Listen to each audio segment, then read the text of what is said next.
Vamos a orar para dar inicio a este tiempo de escuela dominical. Oremos. Padre nuestro, alabado eres tú desde ahora y para siempre. Bendito sea tu nombre, exaltado seas tú desde este lugar. Gracias te damos, porque no se ha cortado tu misericordia para con nosotros durante la semana que terminamos ayer. Has estado con tu pueblo, nos has guardado, has preservado nuestras vidas y sobre todo nos has guardado en la fe. Hoy estamos aquí por las muchas misericordias que tú derramas sobre nosotros y nos hemos reunido para alabar tu nombre. Nos hemos congregado en este día para darte gloria, para darte honor, porque solo tú lo mereces. Recibe las alabanzas de tu pueblo, Señor.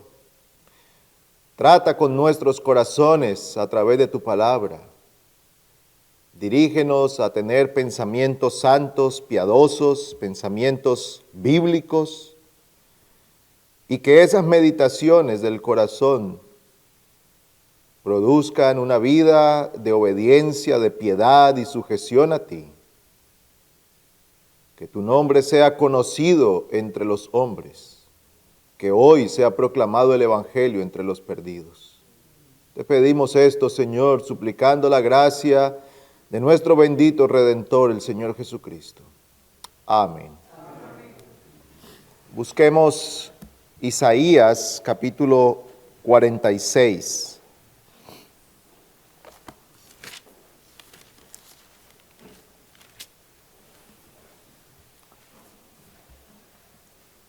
Isaías 46, leemos versículos 9 y 10. Isaías 46, 9 y 10. Dice la palabra del Señor: acordaos de las cosas anteriores ya pasadas, porque yo soy Dios y no hay otro.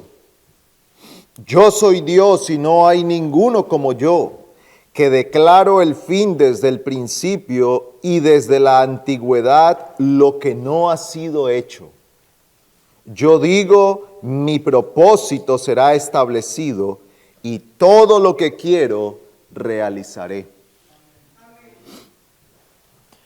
Hemos estado hablando acerca de la omnisciencia de Dios y solamente para repasar, para dar un breve repaso, debemos decir que cuando hablamos de la omnisciencia, hablamos del conocimiento pleno de Dios. Hemos dicho que este conocimiento de Dios es perfecto, que Dios es perfecto en su conocimiento. Él se conoce a sí mismo perfectamente y conoce todas las cosas, todas las criaturas, porque Dios las hizo, porque Él las creó, porque son el fruto de su mente, de su sabiduría, son el fruto de su entendimiento, el fruto de su poder. Así que Dios conoce todas las cosas. El conocimiento de Dios es perfecto. Luego estuvimos considerando algunos pasajes bíblicos que nos muestran a nosotros ese conocimiento de Dios manifestado. Uno de los pasajes a los que fuimos fue el Salmo 139. Este salmo nos habla a nosotros de lo exhaustivo del conocimiento de Dios. ¿Cuán exhaustivo es el conocimiento de nuestro Dios? Que no solamente conoce en sentido general todas las cosas, sino que las conoce en forma particular. Dios conoce todas las cosas, una tras otra, todas de manera perfecta. No hay nada en las personas, no hay nada en nosotros que Dios no conozca. No hay nada que nosotros podamos decir, esto lo puedo esconder de Dios. Escondemos cosas de la gente. Guardamos cosas. Hay un montón de cosas en el mundo que nosotros no conocemos, pero Dios las conoce todas. Tanto así que dice el salmista, no han salido las palabras de mi boca y tú ya las conoces todas. Tal es el conocimiento exhaustivo de Dios. Pues hoy estaremos considerando el alcance de ese conocimiento. Es decir, ¿qué abarca este conocimiento? Este conocimiento de Dios es perfecto no solo en su naturaleza, sino también en su alcance. Se llama omnisciencia porque lo abarca todo. Abarca todo el tiempo, pasado, presente y futuro. ¿Qué conoce Dios? Conoce el pasado, conoce el presente y conoce el futuro.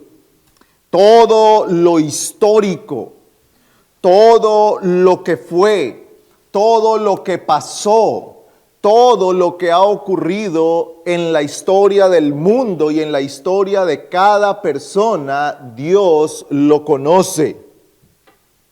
Conoce todo lo que está ocurriendo hoy mismo, ahora mismo, y conoce el futuro. Pero consideremos en primer lugar ese conocimiento del pasado que hay en Dios. Y quiero centrarme en 3 puntos con respecto a este conocimiento del pasado. En primer lugar, Dios recuerda sus promesas. Vamos a Lucas capítulo 1.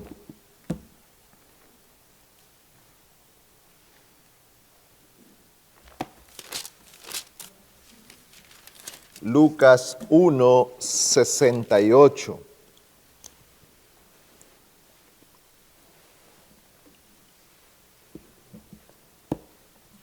Zacarías, el padre de Juan el Bautista, está alabando a Dios y dice el versículo 67 que Zacarías, lleno del Espíritu Santo, profetizó. Dice versículo 68, bendito sea el Señor Dios de Israel, porque nos ha visitado y ha efectuado redención para su pueblo y nos ha levantado un cuerno de salvación en la casa de David, su siervo, tal como lo anunció por boca de sus santos profetas desde los tiempos antiguos. Salvación de nuestros enemigos y de la mano de todos los que nos aborrecen, para mostrar misericordia a nuestros padres y para recordar su santo pacto.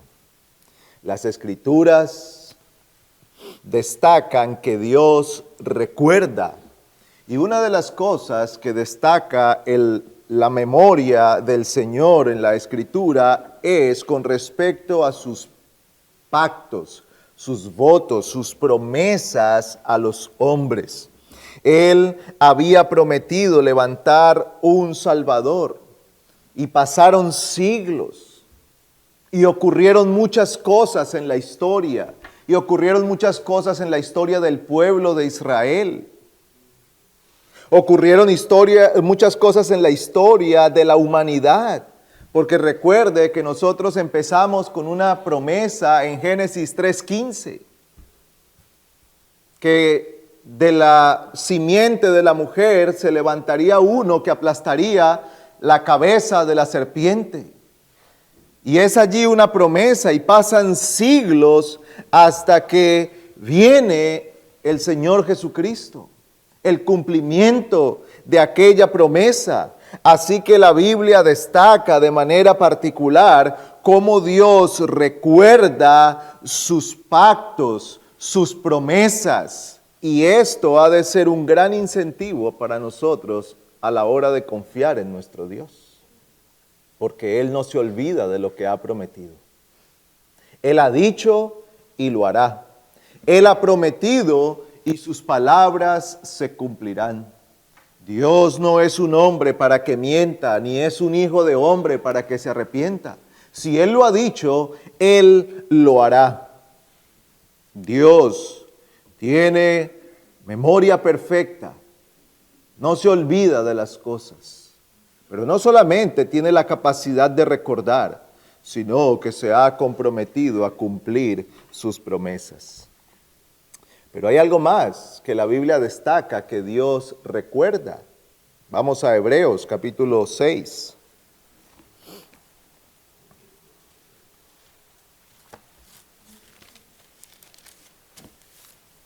Hebreos capítulo 6, versículo 10.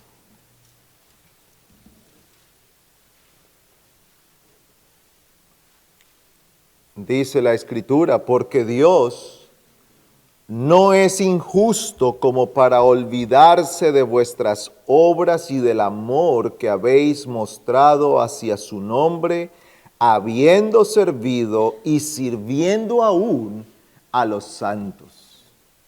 Dios recuerda de manera especial la fidelidad y las virtudes y la piedad de su pueblo. Dios recuerda de manera especial las virtudes, la piedad, la fidelidad, el servicio de su pueblo. Y aquí dice que Dios no es injusto como para olvidarse de vuestras buenas obras. Dios no es injusto para olvidarse.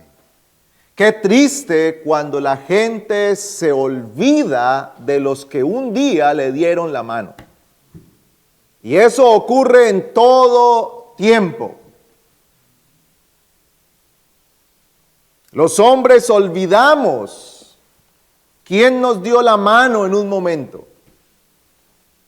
Y algunos cuando llegan a estar arriba se olvidan que cuando no eran nada ni nadie, hubo alguien, hubo gente, hubo pastores, hubo una iglesia, hubo familia, hubo amigos, hermanos, que tendieron la mano y los ayudaron. Y se olvidan y niegan tal cosa. Pero dice Hebreos que Dios no es injusto como para olvidarse de vuestra obra y del amor que habéis mostrado hacia su nombre. Así que Dios recuerda la fidelidad, la piedad y el servicio de su pueblo. Hermano o hermana, nadie te agradece hoy por lo que tú haces. Aquellos a los que has servido con tanto amor, con tanto esfuerzo, a quien has dado lo mejor de ti para hacerle bien y ahora se ha olvidado y ha dado la espalda, el Señor no es injusto para olvidarse, aunque los hombres lo olviden. Él permanece fiel. Así que nuestro servicio al Señor no es en vano. Nuestro servicio al Señor no es en vano. Tal vez seremos decepcionados por los hombres, tal vez. Gracias al Señor que eso no siempre ocurre y que hay personas que son agradecidas y eso da mucho ánimo. Pero tal vez pasemos por la decepción de los hijos que crecen y se olvidan del amor y el esfuerzo de los padres. La decepción de aquellos a los que se les ha tendido la mano. Pero nunca seremos decepcionados por el Señor. Él no es injusto para olvidar. Así que si nuestro servicio es para el Señor, no nos cansemos de hacer bien. No nos cansemos de hacer bien porque la obra y el servicio en el Señor no es en vano. Pero hay algo más que la Biblia destaca que Dios recuerda. Busquemos Apocalipsis, capítulo 18.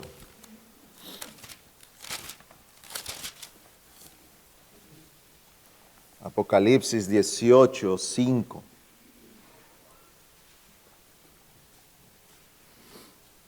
Podemos leer desde el versículo 4, dice: Y oí otra voz del cielo que decía: Salid de ella, pueblo mío, para que no participéis de sus pecados y para que no recibáis de sus plagas, porque sus pecados se han amontonado hasta el cielo, y Dios se ha acordado de sus iniquidades. Dios no solamente recuerda sus pactos, sus promesas. Dios no solamente recuerda la fidelidad y el servicio de su pueblo, Dios también recuerda los pecados de los hombres. Dios recuerda los pecados de los hombres. Así que nadie puede pensar, yo cometí este mal, han pasado muchos años, eso ya prescribió.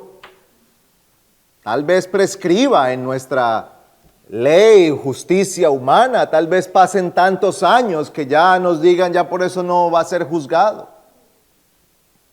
Tal vez las personas a las que les hemos hecho mal, han pasado tantos años que algunos ya murieron, otros ya no viven en el mismo lugar, y eso se ha ido olvidando, y con el tiempo y con el paso de los años,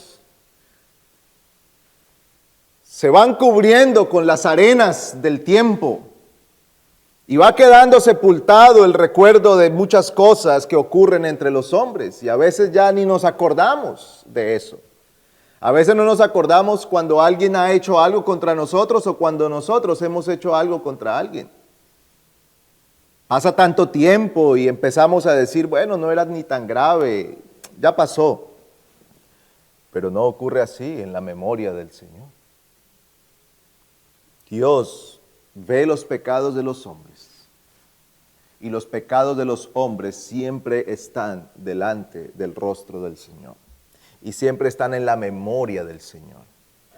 Así que mi amigo, no piense que con el paso del tiempo Dios va a olvidar su pecado.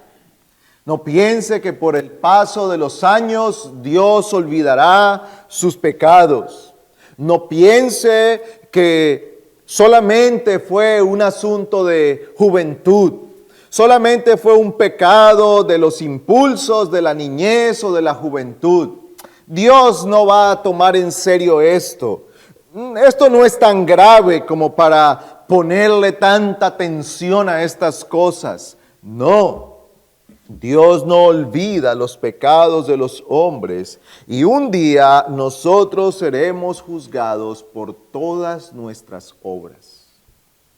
Tú estarás delante de Dios y serás juzgado por todas tus obras, por tus pensamientos, tus deseos, tus palabras.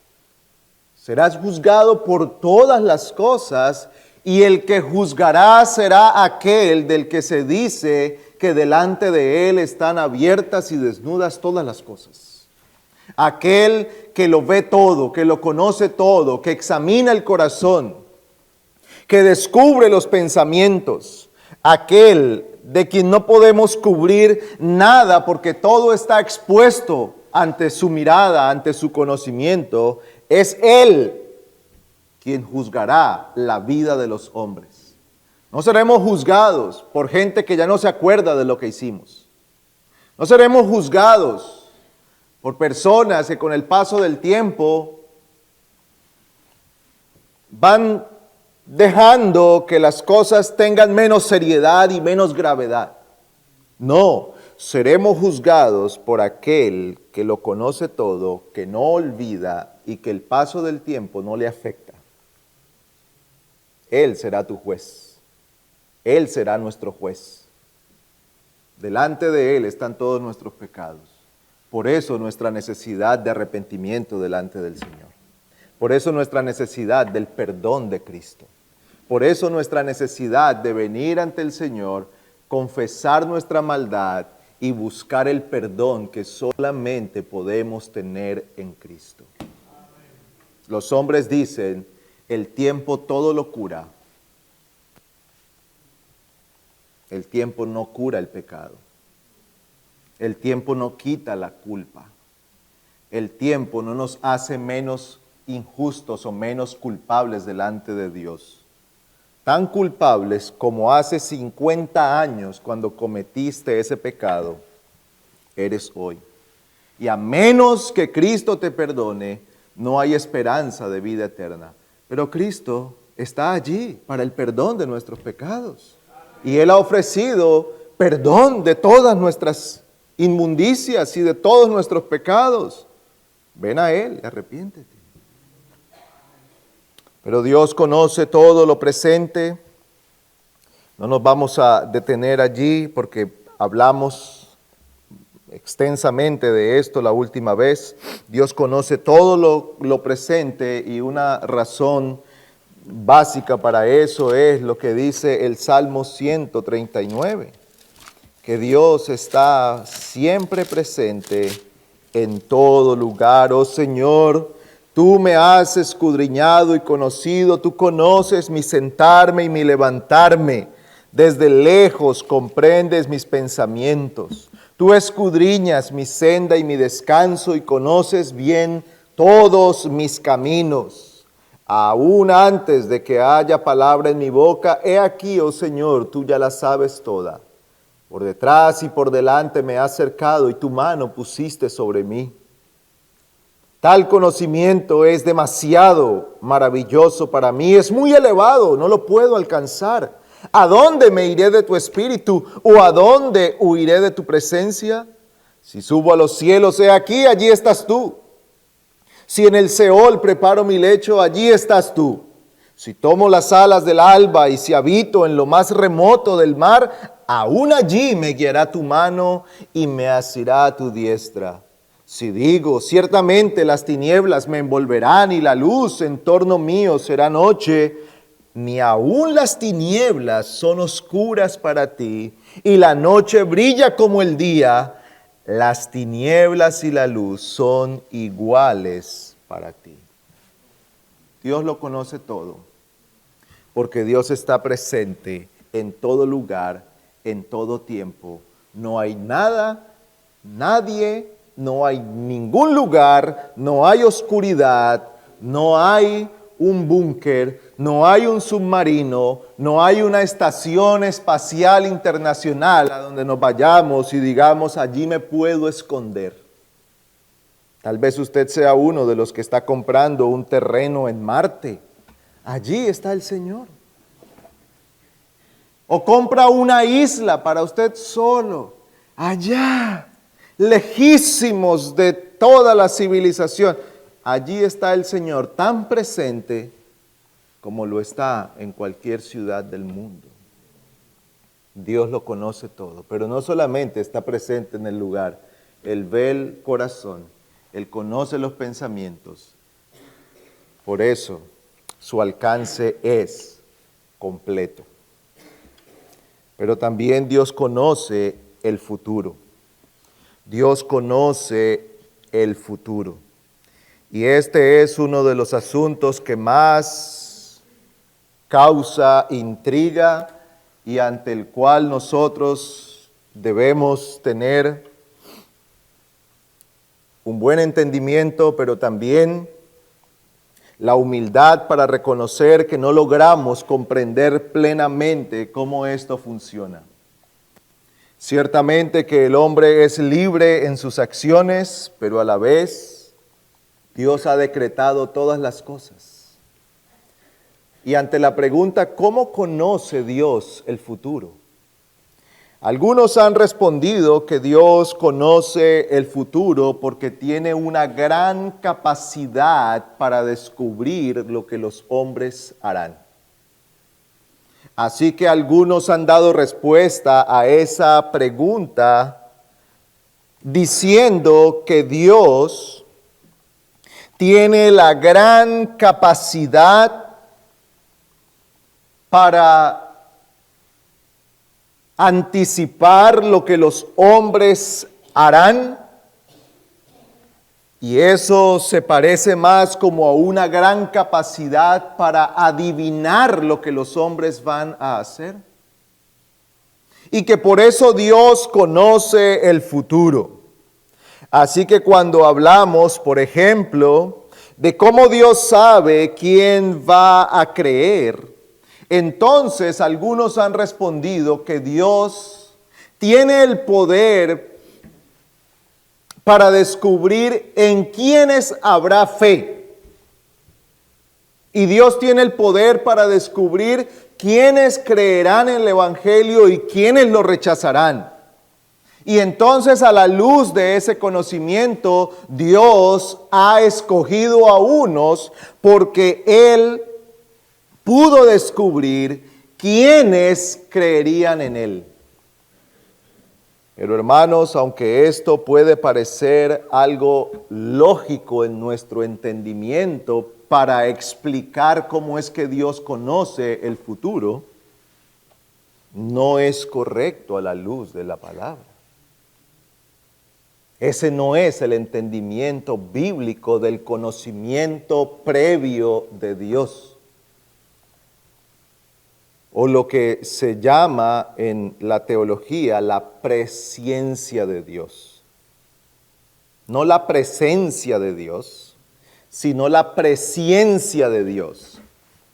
Recordemos que ciencia significa conocimiento y el prefijo pre se refiere a algo previo, el conocimiento previo que Dios tiene de todas las cosas. ¿Cómo es que Dios puede anunciar el fin desde el principio? Leímos hace un momento Isaías 46 y Él dice que Él anuncia el fin desde el principio. Pero ¿cómo es que Dios puede hacer tal cosa? Hermanos, guardémonos de atribuirle a Dios una especie de gran capacidad de adivinación del futuro. Porque eso no es así.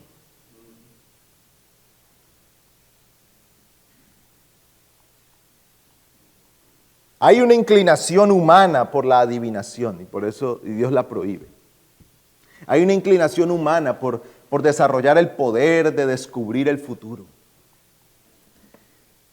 Y cuando hablamos de la presciencia o del conocimiento previo de Dios, entonces tenemos la tendencia a explicarlo de esa manera. No, es que Dios tiene la gran capacidad de ver el futuro y adivinar el futuro. No, eso deshonra el nombre del Señor. ¿Cómo es que Dios puede?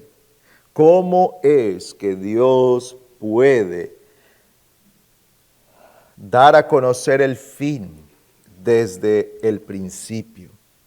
¿En qué consiste esto?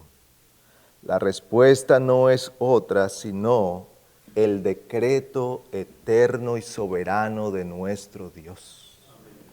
¿Por qué Dios conoce el futuro? Porque Él ha determinado todas las cosas. Mire lo que dice el salmista en el Salmo, volvamos al Salmo 139.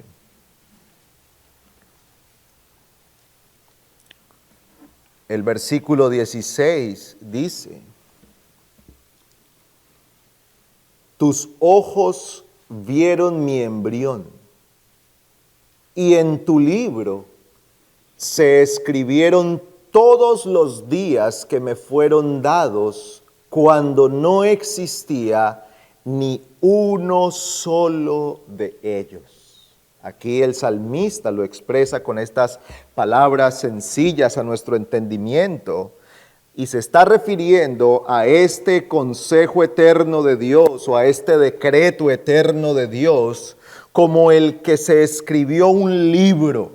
Se escribió el libro de todo lo que sería nuestra vida. Nuestros días están allí escritos. Dios ha ordenado, Dios ha determinado todas las cosas de tal manera que Él ha ordenado desde antes de la fundación del mundo todo lo que ha de ocurrir, todo lo que pasará, todo lo que sucederá en la vida de una persona está ordenado perfectamente por el decreto de nuestro Dios. Por eso Dios conoce el futuro, por eso lo puede anunciar desde el principio.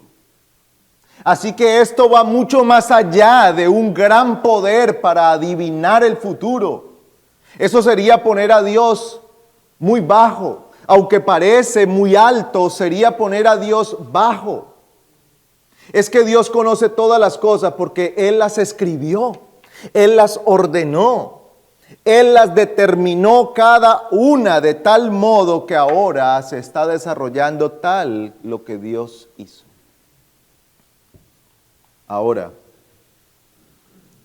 esto nos pone frente a una interrogante muy grande. ¿Y cómo el hombre sigue siendo libre en medio de todo esto? Si Dios ya determinó todas las cosas, entonces ¿cómo es que el hombre sigue siendo libre? Bueno, Dios ha establecido esta libertad de los hombres y los hombres actúan de acuerdo a su naturaleza. Hermanos, nosotros nos damos cuenta en la historia de nuestra propia vida que todo lo que nosotros hemos hecho, las decisiones que hemos tomado, los pasos que hemos dado, los giros que hemos dado a nuestra vida, han estado determinados por nosotros. Hemos estado actuando libremente, pero a la vez están sujetos al decreto de Dios. Y hay un punto allí donde nos detenemos y decimos, yo no puedo explicar completamente esto, pero tal cual es cómo vive el hombre y cómo desarrolla todas las cosas en su vida. Nosotros hemos tomado decisiones, han sido libres. Usted está aquí porque tomó la decisión de venir aquí. Eso es así. Aún si fue coaccionado, aún si alguien lo amenazó, todavía allí tenía dos opciones: venir o recibir la consecuencia de la amenaza. Así que usted decidió no recibir la consecuencia de la amenaza y estar aquí. Pero en todo eso, la mano de Dios ha estado allí, ordenando todas las cosas, ordenando todos los asuntos de tal manera que nosotros podemos decir que ha ocurrido por la plena voluntad de nuestro Dios. Cuando nosotros preguntamos, ¿quién mató a Cristo? ¿Cuál es nuestra respuesta? ¿Quién mató a Cristo? Bueno, lo persiguieron los judíos, lo acusaron los fariseos, lo llevaron ante los romanos y todos ellos dieron muerte al Señor. Judas lo traicionó, todos ellos dieron muerte al Señor. Pero ¿qué dice Hechos, capítulo 2? Mire lo que dice. Hechos capítulo 2, versículo 22, varones israelitas, escuchad estas palabras. Jesús el Nazareno, varón confirmado por Dios entre vosotros, con milagros, prodigios y señales que Dios hizo en medio vuestro a través de él, tal como vosotros mismos sabéis. A este, entregado por el plan predeterminado y el previo conocimiento de Dios, clavasteis en una cruz por mano de impíos y le matasteis, a quien Dios resucitó poniendo fin a la agonía de la muerte, puesto que no era posible que él quedara bajo el dominio de ella. Entonces, ¿quién llevó a Cristo a la cruz?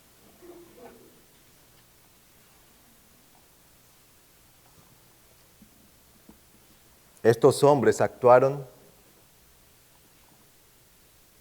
en la libertad de sus pensamientos y acciones. Su odio por Cristo era real. Sus celos contra Cristo eran reales. Su deseo de acabar con él eran reales. La traición de Judas fue real. La crucifixión fue real. Todo esto fue real. Pero aquí Pedro dice que todo esto ocurrió por el determinado consejo de Dios, porque Dios así lo había establecido. Eso estaba en su decreto. Dios decretó y se cumplió, pero los hombres actuaron en su libertad. Los hombres actuaron como seres racionales y seres moralmente responsables delante de Dios. Y todo esto lo hicieron como seres responsables y darán cuentas al Señor por todo esto. Pero a la vez la Escritura nos enseña que Dios había ordenado esto, y esto fue ordenado desde antes de la fundación del mundo. ¿Cómo sabe Dios el futuro? Lo sabe porque Él lo ordenó, porque Él lo estableció, porque en su libro se escribieron todas las cosas. Así que, hermanos,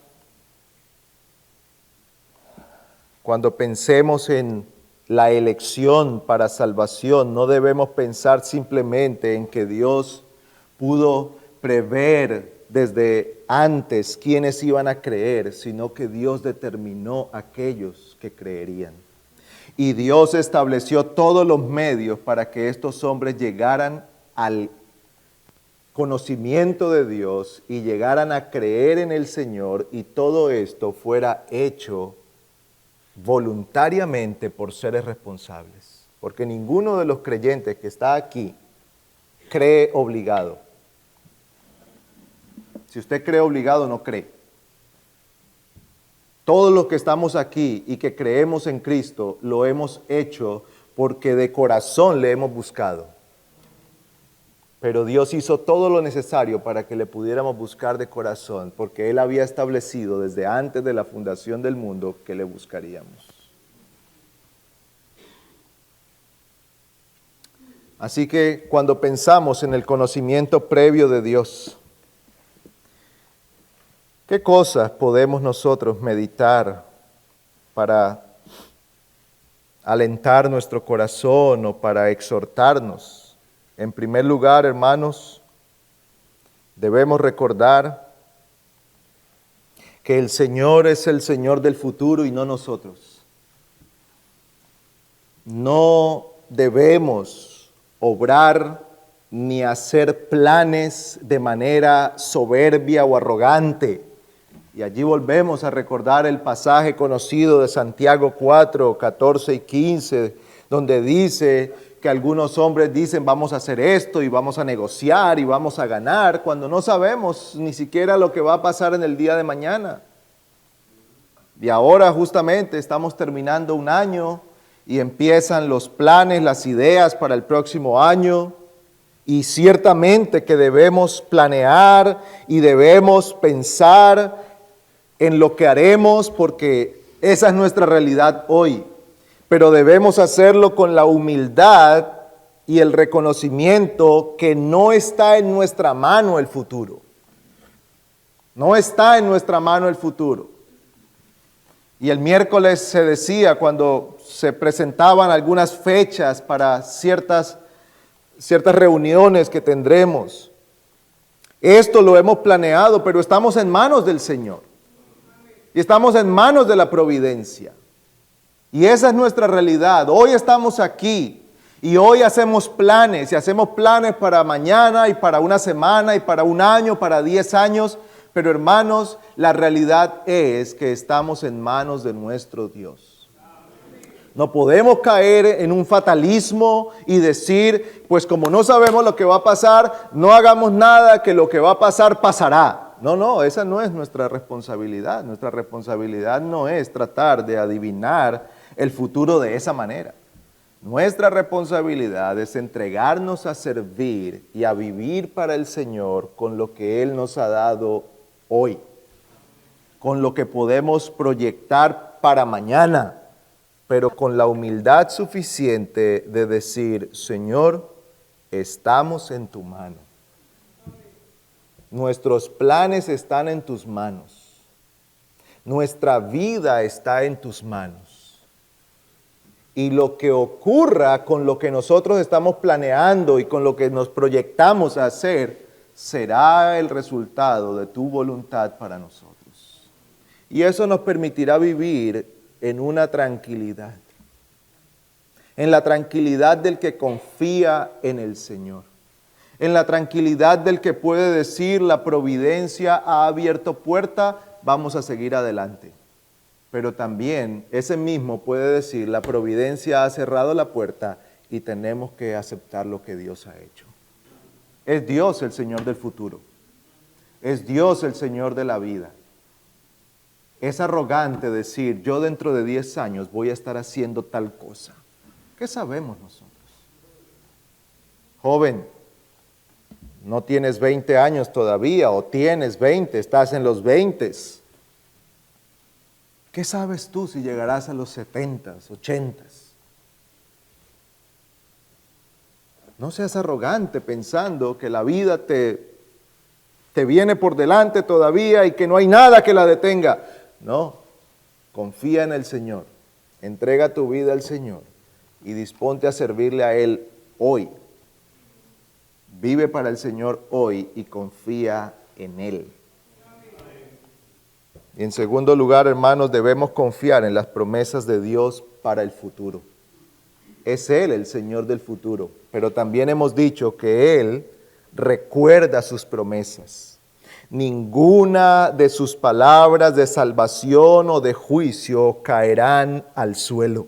Ninguna quedará sin ser cumplida. Y debemos confiar especialmente en esta promesa: que el Señor Jesucristo regresará por segunda vez. Él volverá por segunda vez. Traerá un juicio sobre este mundo. Separará las ovejas de las cabras. Y estos malvados irán al castigo eterno, y los suyos estarán con Él para siempre en gloria eterna. Eso debe ser un aliento de nuestro corazón. Las circunstancias son difíciles y duras hoy, tal vez, pero nuestra confianza es que nuestro Redentor vive y que Él volverá por segunda vez. Oremos. Señor, suplicamos que tú nos des la gracia para creer estas cosas, que tú eres el Dios del pasado, del presente, del futuro. Tu conocimiento es perfecto. Tus promesas todas se cumplirán. Y nuestra vida no está ni siquiera en nuestras propias manos, sino en las tuyas. Señor, da aliento a nuestros corazones, a los hermanos atribulados que pasan por situaciones tan difíciles que a veces las fuerzas parecen que se han acabado. Señor, reconforta el espíritu de tus siervos. Da fuerzas a los tuyos al recordar que ninguna de tus palabras faltará, que ninguna de tus promesas se quedará sin cumplir y que Cristo volverá un día en poder y gloria para reinar para siempre y que contigo estaremos por los siglos de los siglos. Gracias te damos por esas preciosas promesas que alientan nuestro corazón. Sé con nosotros en este día y guíanos para hacer tu voluntad y adorarte en espíritu y en verdad. Te rogamos esto en Cristo. Amén.